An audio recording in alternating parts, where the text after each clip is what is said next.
recorded live at 4ZZZ Studios, Meanjin, Brisbane. On 102.1 FM. And broadcast across Australia on the Community Radio Network. You're listening to Zed Games. Zed Games brings you the best in gaming news, reviews, community and culture. Want to reach out? Share your hot take? Or do you just want to share your favourite game? Find us on socials at Zed Games AU.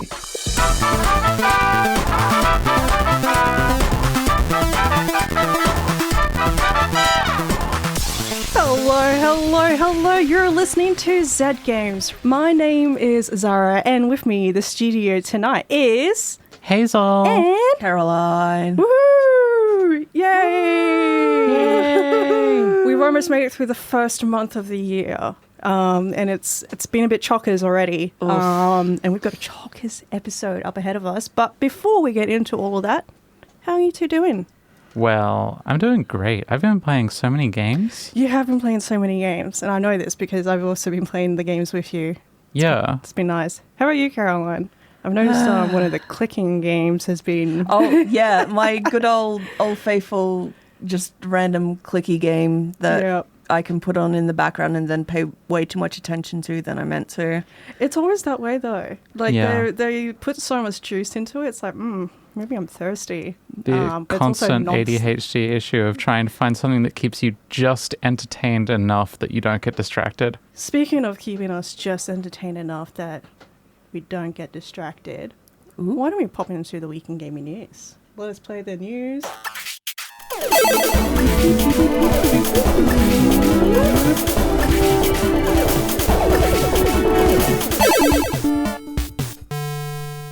This week in gaming news, that was adorable. Little chorus Thank you. there. Is that our first headline? That we're adorable? Yes, it is. Second headline, a lot of people are really into Final Fantasy REBIRTH.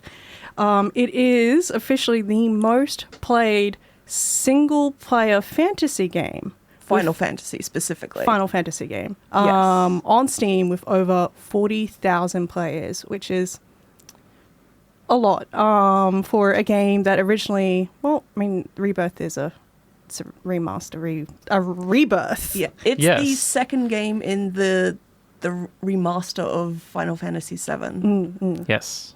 There's remake, rebirth, and an knows what the next unreleased one. I wonder what that one will be called. Rewind. Anyway. Remix. I mean, it is a bit of a remix. However, the highest player count overall in the franchise goes to Final Fantasy 14. Well, yeah. I feel like that's cheating because it's got free to play. I mean,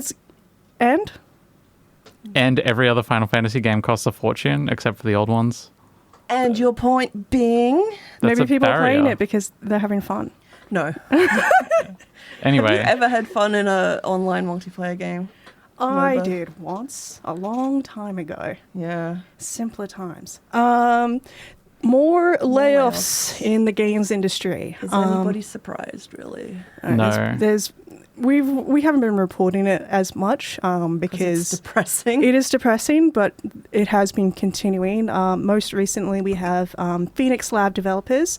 50 employees have been made redundant on the 27th of January, which is interesting because if our calculations are correct, there's no one left at the studio.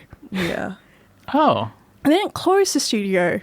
They just laid off everyone. They haven't announced There's been a lot of closure of the company or anything about the game, sorry. That is not the first time I've seen a studio announce that they've laid off like all their staff, or at least all of their dev staff. But the studio itself is still open for business, apparently. Doing what? Who knows? Yeah. Maybe contracting out all of the dev stuff and then selling the results? I don't know. Like, it is a little concerning because Phoenix Labs is known for the games Fae Farm and Dauntless. Dauntless is an online free-to-play game. So if there's no one there to look after it, I'm sorry, I don't think it's going to be online for much longer. Yeah, and also the prognosis for it probably isn't great since the last update pushed all of the reviews into like the mostly negative on Steam because they were doing some, I think, scuzzy stuff, possibly due to the company that acquired them, blockchain people, probably Forte. Yeah. Yep, in 2023, a blockchain company named Forte acquired Phoenix Labs. And in May 2024, they made over 100 members of staff redundant. So I think not it looking might good. be, my opinion, a little bit of money grubbing stuff happening there. I mean, that's kind of the thing. Well, Wow. what's our next story? Oh, That's it hopefully sounds less like- depressing. Sounds like some good news. Good news. Caroline, what's this? What's this story about? It's the Sims' 25th birthday. There's celebrations going on the official It's Sims. 25 years old. It is. Oh, no. Yep. Okay, so no, go on. I'm just going to Sims keep... 1 released in 2000. Oh, man. Then 2000 was 25 years ago. Yeah. Ouch. was But 10. exciting stuff. Yeah. Go on, Caroline. Yeah, related to this, there has been a leak that there is a re-release of The Sims in the Sims 2 coming on Friday, the January 31st at 10 a.m. CST time. The game will be playable on Windows 10 and 11, but we still don't know the prices because, it's not been officially confirmed, but there's been a cheeky little, that's... We love a it's little almost- wink, nudge, yes. nudge, point directly at the product kind of rumor. Yeah. Well, if you've been hankering for a original Sims or Sims 2 remake, check the stores on Saturday morning, our time. Yeah, there's also other stuff that they're doing to celebrate the 25th birthday. They're having, thanks, Joe. They're having a 25-hour live stream. There is It's currently Nostalgia Week. Nostalgia Week. They teased a thing with some, Sims 1 and Sims 2 graphics, and that turned out to be this little web app thing where you can use your web camera to become a take Sim? photo of you, and they'll put a little plumb bob on your head or the actions wheel or some other really dodgy stuff. That sounds like the most also a PlayStation soundboard. 2 iToy thing I've ever heard. There's also Yes. a soundboard. You can play the burglar sound over and over again. I mean, you always spammed have the burglar sound playing on repeat in the my background head. of your life. Yes. All right, moving on. So, and there might be a movie. There might be a movie about many games. While I was doing my research on this story, I found out that there's a movie based on The Sims happening. Yeah. Don't know what. I really hope they go the sort of in-universe route of, doing stuff about the lore of The Sims. Because I there's so really much. hope that they do one of the spin-offs, like the me. really weird one that's in that motel in the middle of the desert and there's aliens and it's quite spooky. I think that one was on the That's in The Sims Those- 2 as well. The Sims 2 DS. But that's yeah. also a spin-off. I want a movie about Bella Goth and her disappearance and her possible abduction or maybe murder by that lover boy, whatever. But also the most important story of the news, it is Rani's birthday today. Happy birthday, Rani! Happy birthday!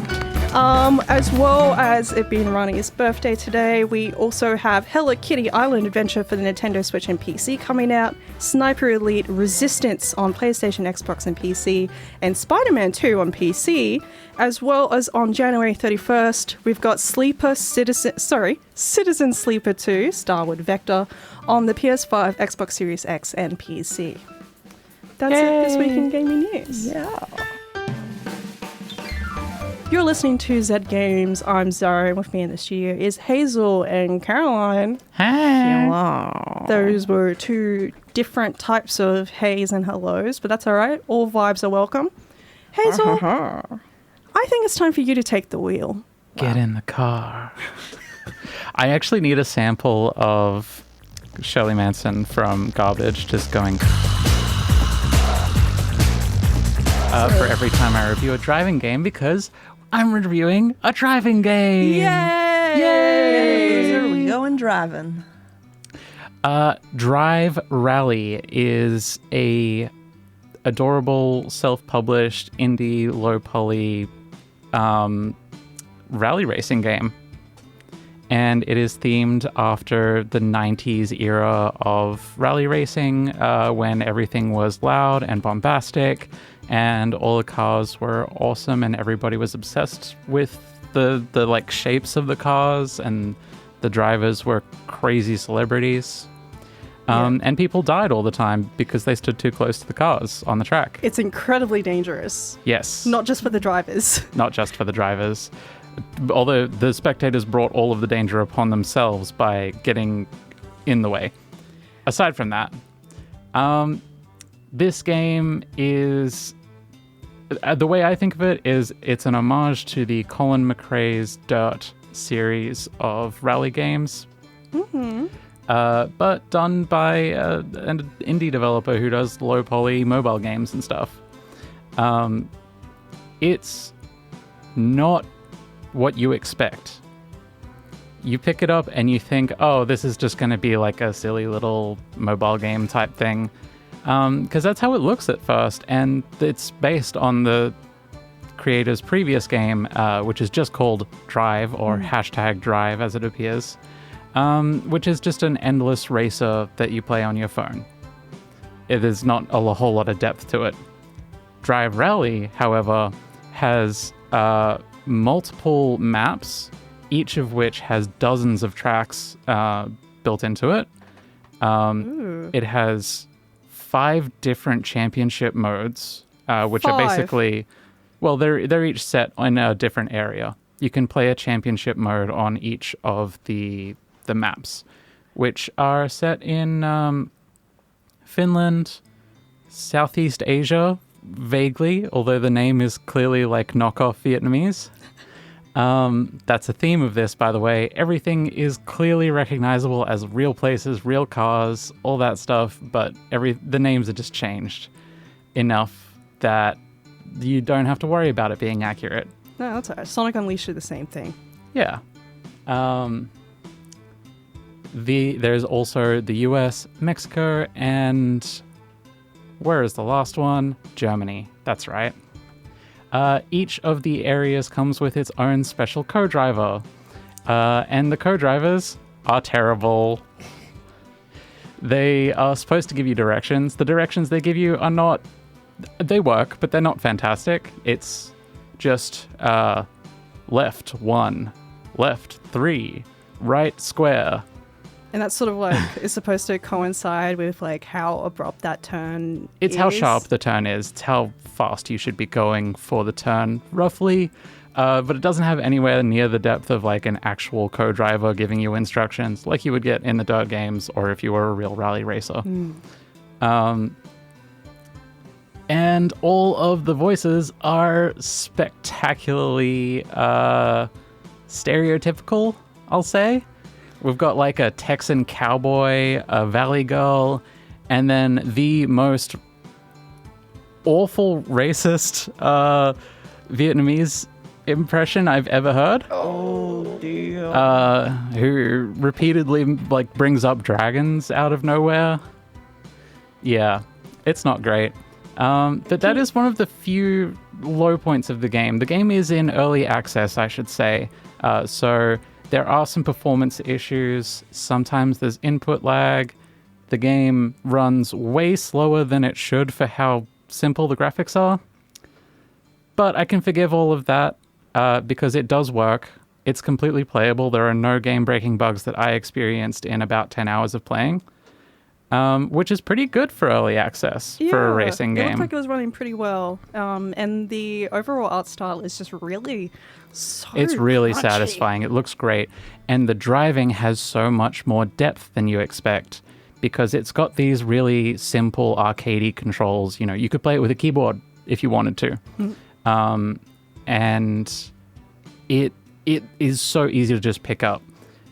But the more you play it and the more you turn up the difficulty and the higher into the leagues you get and the faster the cars, the more you realize that it actually has quite a deep driving engine that does things you don't really expect. Like, it really effectively manages the traction and makes you feel like you're driving on dirt or on snow or whatever. And I quite like it.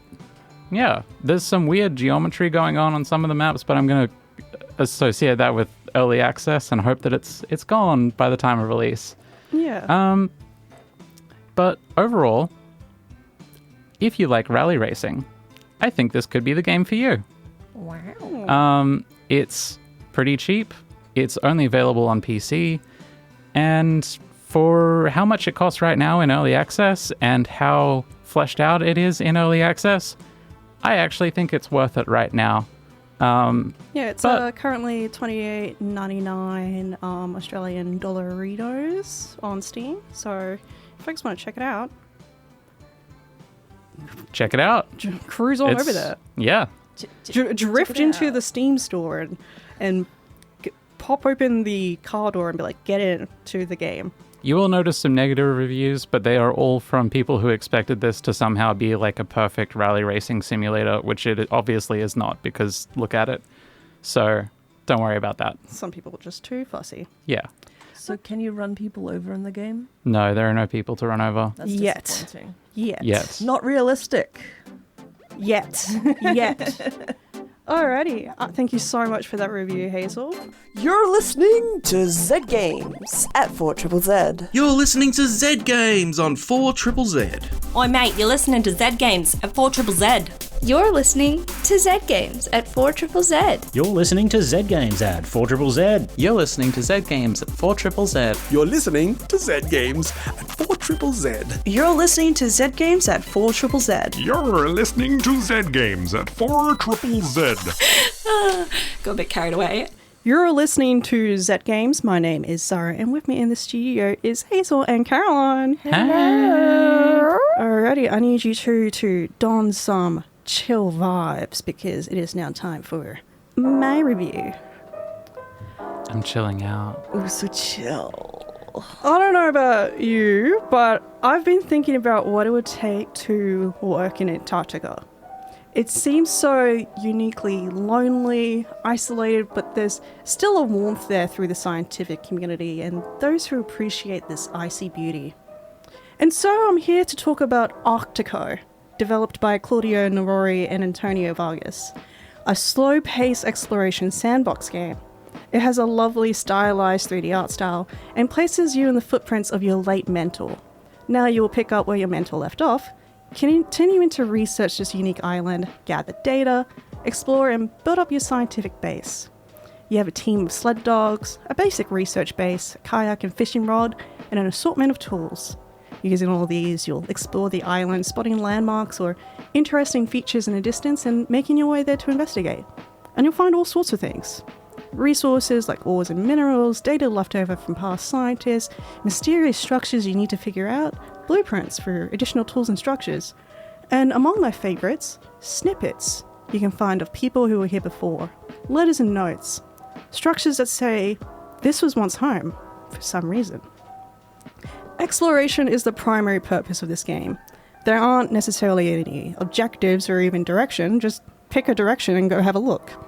And in that regard, it's a very peaceful, beautiful little game. I mentioned dogs. You get a team of sled dogs. Woof woof. Woof Woof woof. woof. Yeah. 6 of them. Or is it 4? 6. Once you build a heated garage for them, you'll gain the ability to upgrade your sled, making it lighter, and the dogs faster. But the dogs are more than that. They're also your friends, and your responsibility. Make sure you feed them and pet them and tell them they're doing a great job. And don't forget to install performance upgrades on them. Yes. How do you install a performance upgrade on a dog? Well, You don't wanna know. you might want to have a chat to you about that. How do you feed your dogs? Well, you can go fishing, of course. There's plenty of water around. It's a very simple fishing mechanic, and it's a very simple fishing mechanic, but it's very peaceful. Just sitting there in the middle of a little lake with your kayak and the starry sky above you reflected in the water below. And if you get your hands on some seeds, you can start your own farm once you have the greenhouse set up, allowing you to grow wheat for bread and mushrooms for stew. You do also have to feed and water yourself. Building structures, expanding your base, building research equipment, creating solar and wind farms for power, these are all things you can invest some significant time into. There isn't any guidance or direction to go, so you unlock and build things as you explore and gain resources. Speaking of resources, you can mine ore and minerals useful for building with. You can also collect samples for analysis. And once those analyses are complete, it generates data which you can sell. To assist you, you can construct drills that automatically mine resources when they generate. There's a few points around the island where they'll generate, so you can set up a couple of mining zones here and there to keep them going. This game also supports co-op play, which just means you get to do everything I talked about together. Do you have to share the dogs? Or do You have your own dogs.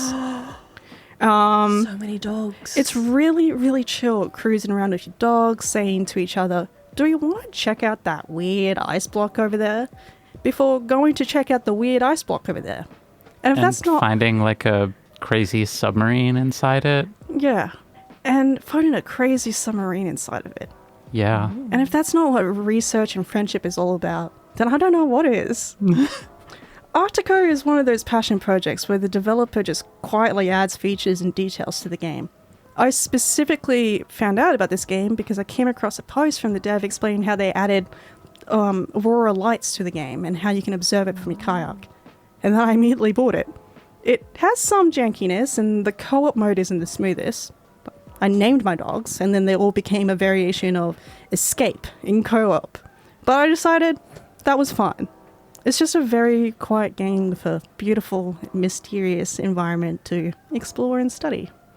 Also, you can get a paraglider and get whooshed off the top of a mountain. It's terrifying. Yeah. I feel like the wind chill might kill you from that. Probably, but you don't have to worry about wind chill. I haven't let my dogs starve because I'm a caring owner and I look after my critters.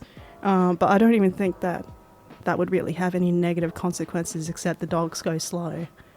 Yeah. They'd be sad. And that would break my heart. Yeah. Yeah. But it's all right. I fed all my dogs. They're okay.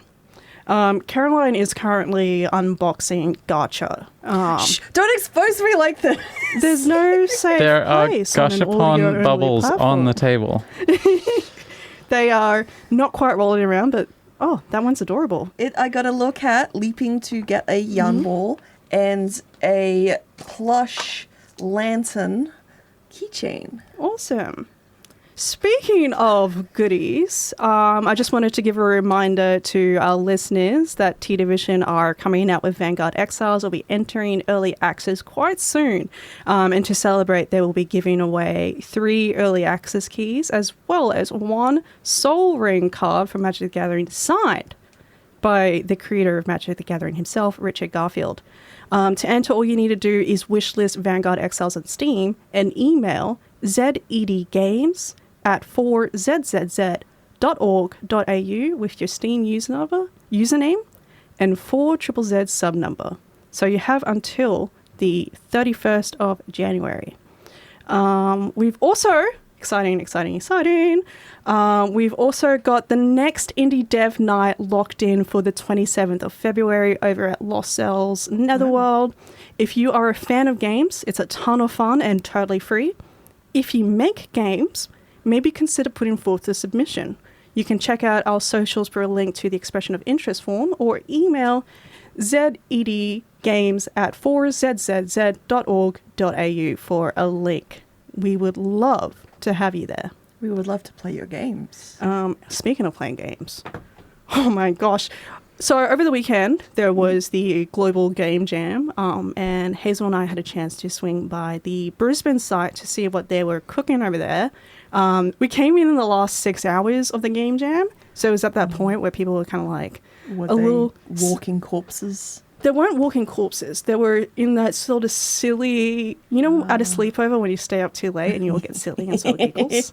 Yeah. It's very much like that. And then with 3 hours to go, everyone just locked in, which understandable. Yeah. Yes. But so if you want to check out the games that were created during the weekend, have a look at the Global Game Jam website. That is globalgamejam.org. And have a look over at the Brisbane side of things. Special mentions, Hunters of the Wine Dark Sea. Yes, we got to playtest that one with the creators, and it was a super fun concept. Yeah. You play as 3 animal catchers, and your opponent is an invisible monkey. It's a board game, a physical board game. Yeah. And you have to hunt down the monkey before the monkey collects all the collectibles. Yeah. Also, this one we didn't play this one. I believe this is one of the online submissions, but Metal Gill. It looks like Metal Gear Solid, but there's fish. It's incredible. We also Proxemics. That is a stealth game played through the lens of a person with social anxiety, where you have a personal bubble and you must protect it from all the strangers at the train station. Yes. Difficulty impossible. Bubble puzzle. That one's got some apostrophes in there. That's like a sort of a side scroller platformy puzzle kind of game. Like Mario, but you play as a little soap bubble and you are desperately trying not to pop. Folks, if you're wondering why there's a lot of bubbles in this, with Global Game Jams, there's a few keywords that are given out at the start, and generally you try to theme your games around it. This one, Millennium Net. I want to swim in here. It is so... This one was described by the devs to us as a 3D wallpaper more than it is a game. But like a Windows Vista kind of wallpaper. Yeah, like you remember the crazy Windows Vista like arrow themes and gadgets you could do? It's kind of like that, but more like Y2K themed. So you just sort of float around in a big ocean with crazy shapes and stuff. And you can like pause it at certain points so it looks like a wallpaper, and it's got like a fake desktop that goes over it. And we've also got Auto Bubbler, which I really, really like. It's one of those things where you're like, that is the perfect art style and the perfect concept for a game jam. Good work. Yes. You've kept to the key IS part of the acronym, and executed it so well. God, it looks good. Yeah, it's a 1-bit pixel art auto battler where you build a little army of bubble guys and they go to war for you. But choosing 1-bit pixel art as the medium meant that they made some really beautiful looking art in 48 hours. Yeah. So we're running out of time, but go check it out. Just absolutely delightful concepts put together. globalgamejam.org. Yeah. All right. This has been Zed Games. I'm Zahra, and with me is Hazel and Caroline. Hello. And we are saying goodbye. Goodbye. Bye. I love you. Take care. Play games. Thanks for having us. See you next week. Yay. Bye. Thanks for listening to Zed Games. If you'd like to listen to more, you can find us on the Community Radio Plus app. Or find us on socials at Zed Games AU. See you next time.